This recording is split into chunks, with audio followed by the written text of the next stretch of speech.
Yeah, buddy. Wait, wait. Yeah. Salut la team, donc c'est parti pour une nouvelle vidéo et on la démarre avec Nick Walker, toujours aussi impressionnant, en très bonne condition et très veineux.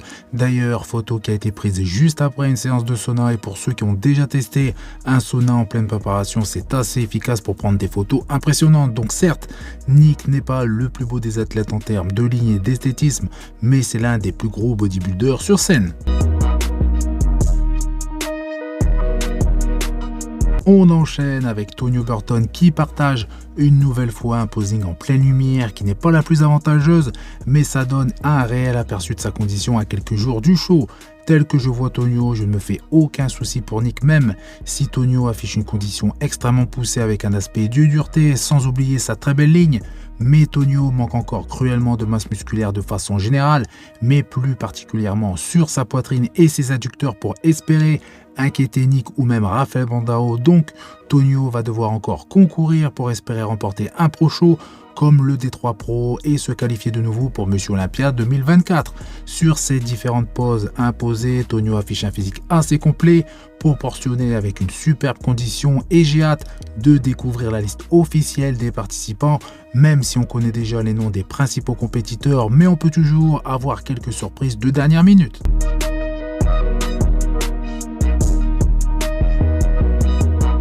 Ici, Rubiel Mosquera qui, d'après les dernières infos, ne participerait pas au New York Pro, et malheureusement pour le spectacle, il n'y aura pas de bataille entre Nexzilla et Nick Walker ou encore Tonio Burton. Depuis que Rubiel est passé pro au Prague Pro Show, il est extrêmement suivi et de nombreux fans et anciens pro bodybuilders espèrent le voir rapidement sur scène. Car en photo ou vidéo, Rubiel est beaucoup moins impressionnant que le jour du show, et il faut avouer que Rubiel est vraiment un athlète unique, et je trouve que Rubiel, même s'il ne s'est pas entraîné depuis sa dernière compétition, il a réussi à progresser, notamment son dos. Dans tous les cas, il va falloir encore patienter pour voir de nouveau Rubiel Mosquera sur scène. À la base, Rubiel s'est engagé de participer à l'Arnold Classic US et UK, et pour des raisons qui n'ont rien à voir avec le côté santé ou sportif, Rubiel n'a participé à aucun des deux Arnold Classic. Aux dernières nouvelles, car ma vidéo était déjà prête, il se pourrait que Rubiel participe tout compte fait au New York Pro, dont cette histoire est un peu confuse. Il participe, ensuite non, donc nous allons savoir très rapidement sa décision, et il est fort probable que son annonce concerne justement le New York Pro.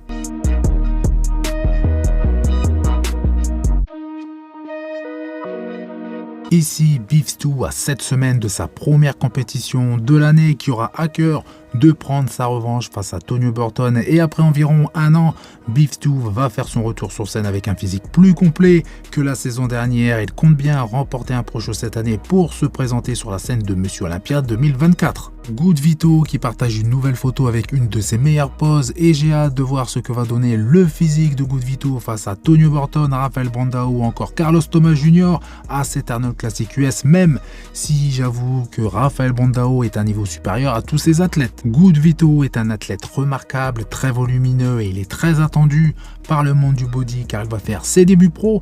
Il présente ici une superbe condition avec beaucoup de détails, un gros point fort cuisse avec une belle qualité musculaire, mais ce n'est pas le cas sur le haut de son physique. Mais si on regarde bien dans la catégorie de Men's Open, très peu d'athlètes, voire aucun dans cette catégorie, présentent une qualité musculaire aussi poussée que Adi Chopin ou encore Behrooz Tabani, mais dans tous les cas, il lui reste encore du temps pour vraiment être déchiqueté de la tête aux pieds.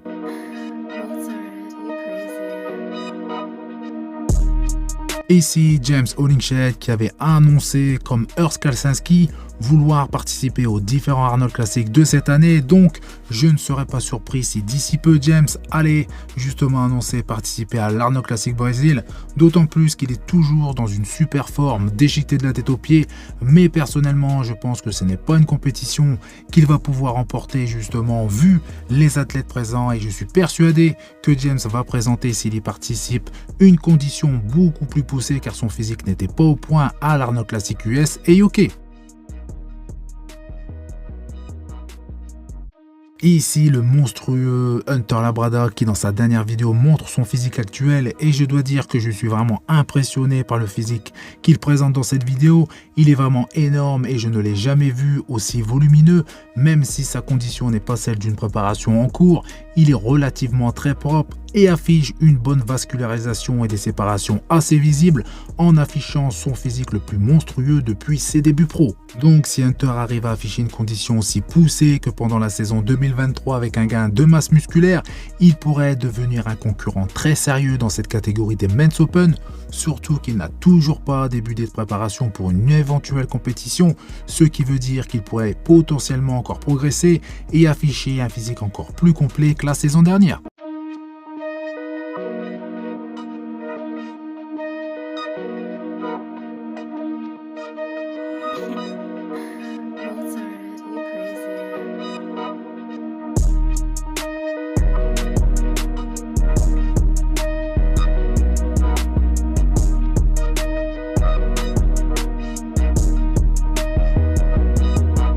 Nouvelle concernant Mike Summerfield, donc athlète classique physique, qui selon des rumeurs qui datent de quelques mois voulait switcher vers les Men's Open, mais après réflexion, ce changement de catégorie ne s'est pas fait pour des raisons évidentes et depuis Monsieur Olympia 2023, Mike est en préparation et on peut dire qu'il a fait de sacrés progrès en termes de volume sans casser sa ligne et sans épaissir sa taille déjà très fine.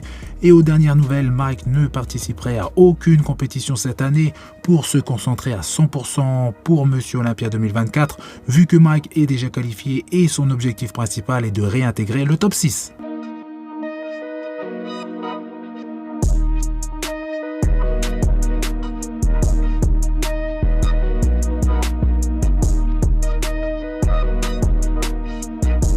Ici, Laszlo Kiraly, donc athlète classique physique, actuellement en préparation et suivi par Patrick Tuor, le préparateur actuel de Stéphane Matala. Donc Laszlo possède un haut de corps assez impressionnant, mais comme beaucoup d'athlètes, il doit perdre énormément de masse musculaire pour être au poids pour pouvoir participer à cette catégorie.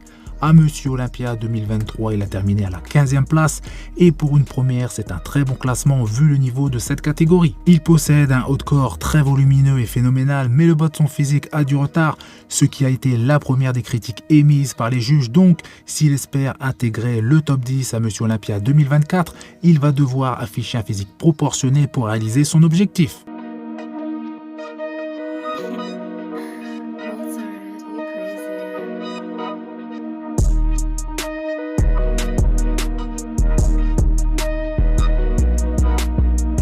On passe à Arnold Schwarzenegger qui donne enfin des nouvelles de son état de santé une dizaine de jours après la pose d'un stimulateur cardiaque et pour le moment tout va bien. Il remercie toutes les personnes qui l'ont soutenu via les réseaux et il précise également que la saison 2 de Fubar aura bien lieu et n'aura justement pas de retard.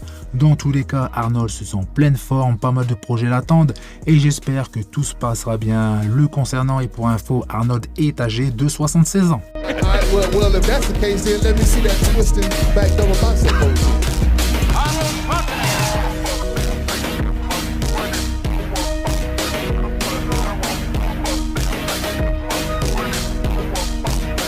Et on finit avec une très bonne nouvelle pour les compétiteurs de la catégorie classique physique, car Tyler Magnon a annoncé que le cash prize de cette catégorie à Monsieur Olympia 2024 a été augmenté grâce à l'arrivée de nouveaux sponsors et la somme s'élève désormais à 210 000 $, car il faut avouer que la somme attribuée aux gagnants était assez ridicule en comparaison avec celle des Men's Open. Donc voilà, c'est tout pour cette vidéo. Donc comme d'habitude, je compte sur vous pour faire péter les pouces bleus, ça fait plaisir. Vous pensez également à vous abonner pour ne rater aucune de mes prochaines vidéos. Et je vous dis à bientôt. Salut!